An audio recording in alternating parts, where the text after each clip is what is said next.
జిల్లా తెలంగాణ గవర్నమెంట్ ప్రతిష్టాత్మకంగా చేపట్టిన డాక్టర్ మన్మోహన్ సింగ్ భూ విజ్ఞాన శాస్త్ర విశ్వవిద్యాలయం ప్రారంభోత్సవ కార్యక్రమంలో పాల్గొన్న సీఎం రేవంత్ రెడ్డి, మంత్రి పొంగులేటి శ్రీనివాస్ రెడ్డి, ఉప ముఖ్యమంత్రి భట్టి విక్రమార్క, మంత్రి తుమ్మల నాగేశ్వరరావు, మంత్రి శ్రీహరి, టీజీఐడీసీ చైర్మన్ మువ్వా విజయబాబు, ఎంపీలు, వివిధ ఎమ్మెల్యేలు, వివిధ సీనియర్ కాంగ్రెస్ నాయకులు, కార్యకర్తలు పాల్గొన్నారు.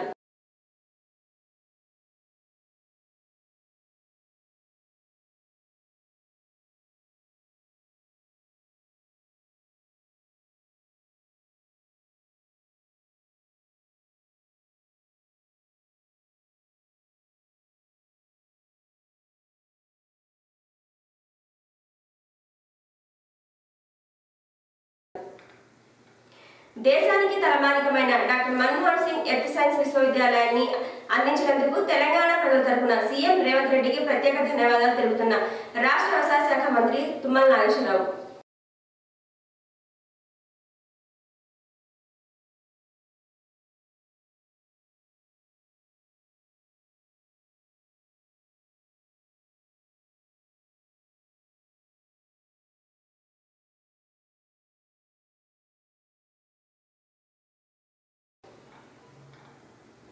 ఒక మనిషిని గుర్తుంచుకోవడానికి 100 ఏళ్లు బ్రతకనవసరం లేదు. ఆయన సాధించిన విజయాలే ఆయన్ని 100 ఏళ్లు బ్రతికిస్తాయి.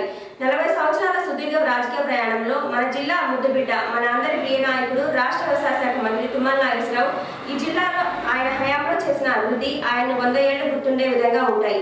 4 ముఖ్యమంత్రి దగ్గర రాష్ట్ర మంత్రిగా పనిచేసి చరిత్ర సృష్టించిన తుమ్మల నాజేడు నుంచి వెంకటాపురం, చల్ల నుంచి భద్రాచలం, సత్తుపల్లి, పాలేరు నియోజకవర్గాలకు ఆయన చేసిన అభివృద్ధిని ప్రత్యర్థి పార్టీ నాయకులైనా సరే, కార్యకర్తలైనా సరే మంత్రి తుమ్మలను మెచ్చుకుంటారు.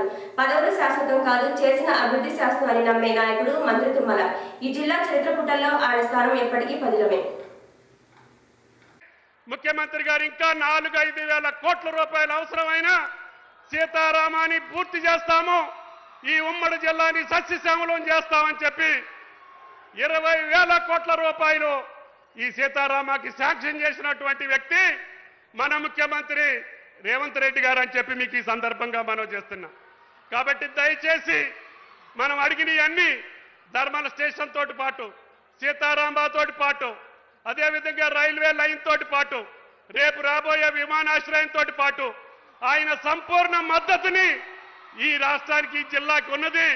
కాబట్టి మన సంపూర్ణ మద్దతు గౌరవ ముఖ్యమంత్రి రేవంత్ రెడ్డి గారికి ఎన్ని సంవత్సరాలు ఆయన ముఖ్యమంత్రిగా ఉంటే అంత పురోగతి సాధిస్తుంది అనే విశ్వాసాన్ని, నమ్మకాన్ని మనం కలగజేయాలని చెప్పి కూడా మీకు ఈ సందర్భంగా మనం చేస్తూ కాంగ్రెస్ పార్టీకి కన్న తల్లి అయినటువంటి ఖమ్మం జిల్లా రేవంత్ రెడ్డి గారిని సంపూర్ణ మనసుతోటి ఆశీర్వదిస్తూ గౌరవ ముఖ్యమంత్రి గారిని ప్రసంగించవలసిందిగా కోరు. నెల్లూరు జిల్లా ఓ కీలక పరిణామం చోటు చేసుకుంది. నెల్లూరు నగర వ్యాప్తంగా ఉన్న పోలీస్ సర్కిల్స్ లో పదే నేరాలు చేస్తూ పోలీసులకు, ప్రజలకు తలనొప్పిగా మారిన సుమారు 50 మంది రౌడీ షీటర్లను నెల్లూరు నగరం నడిబొడ్డున ఉన్న వీఆర్సీ సెంటర్ నుండి గాంధీ బొమ్మ సెంటర్ వరకు ప్రధాన రహదారిలో బహిరంగంగా నడిపించారు. గత కొన్ని నెలలుగా నెల్లూరు నగరంలో వరుస హత్యలు, నేరాలు జరగడం, కొన్ని సందర్భాల్లో నేరగాళ్లు ఏకంగా పోలీసులపైనే హత్యాయత్నాలకు పాల్పడడంతో పోలీసులు సీరియస్ అయ్యారు. నెల్లూరు జిల్లాలో నేరాలు అరికట్టేందుకు గట్టిగా చర్యలు చేపడుతున్న జిల్లా ఎస్పీ అజిత మరో అడుగు ముందుకు వేశారు. ఇంకెవరైనా తప్పులు చేయాలన్నా, నేరగాళ్ల పక్కన నిలబడాలన్నా అసహించుకునేలా లేదా భయపడేలా రౌడీ షీటర్లను నగర వీధుల్లో నడిపించారు. పోలీస్ యాక్షన్లో ఇది కేవలం ఒక శాంపిల్ మాత్రమేనని అన్నారు.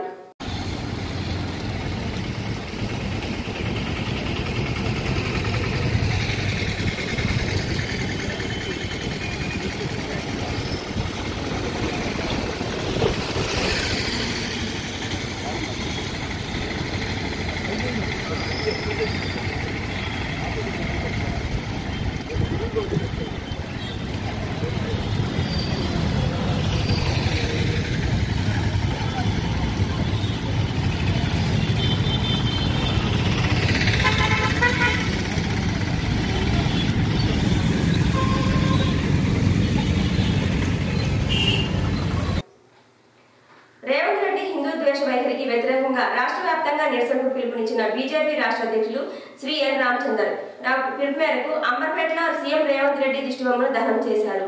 హిందూ దేవి దేవతలపై, హిందూ సమాజంపై వ్యంగ్య భాషను వాడి అనుచిత వ్యాఖ్యలు చేసి ముఖ్యమంత్రి రేవంత్ రెడ్డి తన హిందూ ద్వేషాన్ని వెళ్లగక్కాడు.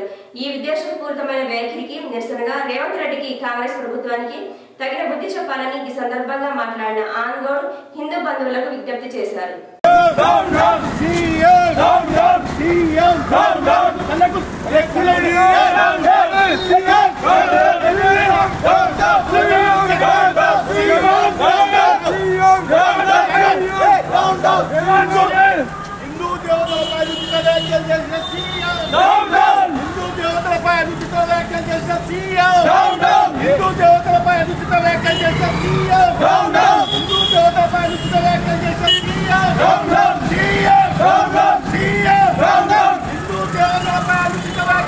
వరంగల్ నగరంలోని మీర్స్ కాలనీ పోలీస్ స్టేషన్లో సన్నిహిత సెక్షన్ను ప్రారంభించిన వరంగల్ పోలీస్ కమిషనర్ సన్ప్రీత్ సింగ్.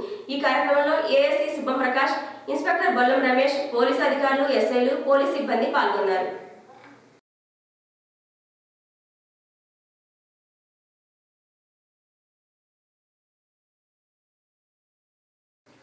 హన్మకొండ నగరంలోని పెగడపల్లి డబ్బాల జంక్షన్ లో నిజాయితీకి ప్రతీకగా ఇద్దరు విద్యార్థులు నిలిచారు. ఏకశీల ఉన్నత పాఠశాల చదువుతున్న పూజిత, లిత్విక్ అనే బాలబాలికలు తాము బడికి వెళ్లే ప్రాంతంలోని రహదారిపై 400 రూపాయల నగదును గుర్తించారు. ఆ మొత్తాన్ని ఏమాత్రం ఆలోచించకుండా అక్కడే విధులు నిర్వహిస్తున్న కానిస్టేబుల్ రమేష్ గంగాధర్కు అప్పగించారు. డబ్బు చిన్నదైనా పెద్దదైనా నిజాయితీగా ఉండడమే ముఖ్యమని గుర్తించిన విద్యార్థుల ధర్మాన్ని కానిస్టేబుల్ అభినందించారు. విద్యార్థులు అప్పగించిన సొమ్మును పోలీస్ స్టేషన్లో జమ చేస్తారని ఆయన తెలిపారు. విద్యార్థులు పూజిత, లిత్విక్ల నిజాయితీని అందరూ ప్రశంసిస్తున్నారు.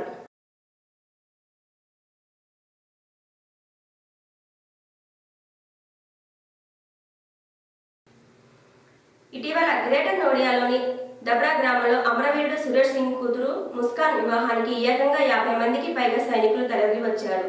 2006లో కాశ్మీర్లోని బారాముల్లాలో జరిగిన ఉగ్రదాడిలో సురేష్ సింగ్ వీరమరణం పొందారు. దేశం కోసం ప్రాణాలు కోల్పోయిన ఆమె తండ్రి స్థానంలో నిలబడి కన్యాదానం చేశారు.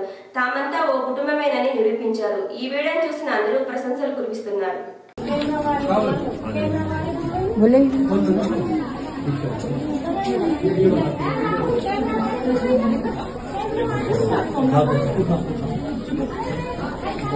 ఖమ్మం జిల్లా సత్తుపల్లి మండల పరిధిలోని కిష్టారం వద్ద తెల్లవారుజామున జరిగిన ఘోర రోడ్డు ప్రమాదం గ్రామాలను శోకసంద్రంలో ముంచేసింది.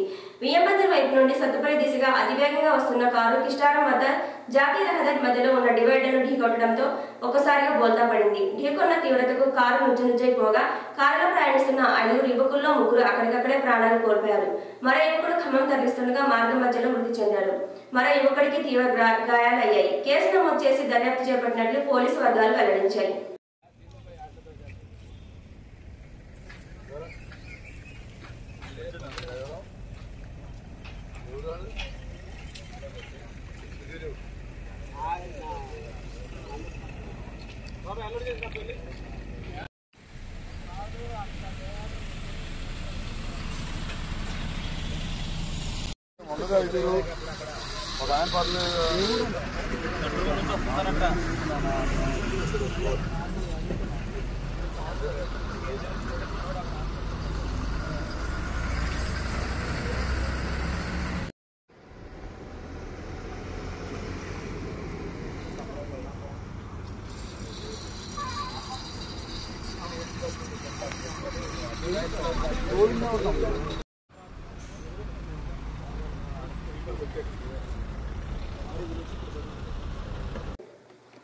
తుని మండలం లోవకొత్తూరులో గ్రామంలో పెన్షన్ల డబ్బు తగ్గించి ఇచ్చిన ఉద్యోగి ఇదేంటని ప్రశ్నించిన పెన్షన్ లబ్ధిదారులు ఇంటి పన్ను కింద ఆ డబ్బుల్ని కట్ చేసుకున్నట్లు బుకాయించిన సచివాలయ ఉద్యోగి.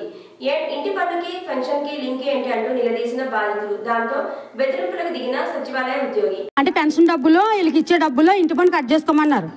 ఇంటి పన్ను అనేది మా ఇష్ట ప్రకారంగా మీకు అక్కడికి వచ్చి కట్టేదండి. అది అదే అంటున్నాను. అంతే తప్ప నీ పెన్షన్ డబ్బులు ఎవరు కట్ చేసుకోరండి. ఏమని ఈ రూల్స్ ఎక్కడ వస్తుందో తెలియలేదు. మరి ఇప్పుడు వచ్చినట్టుంది. మీరు అందరూ ఇప్పుడు ఇంటి పనులు కట్ చేసుకుని ఎంత వస్తుంది మీకు డబ్బులు? ఎంత వచ్చింది మీకు ఇంటి పన్ను? ఈ డబ్బులు కట్ చేసుకోనా? ఏమో ఎప్పుడు చూడలేదు ఇంత విచిత్రం. ఓకే నేనా అదో మా అమ్మగారి కోసం వచ్చాను నేను. మరి ఎందుకు తీయకూడదు? ఇంటి పనులు ఎవరు? ఈ వార్త ఇంతటితో సమాప్తం.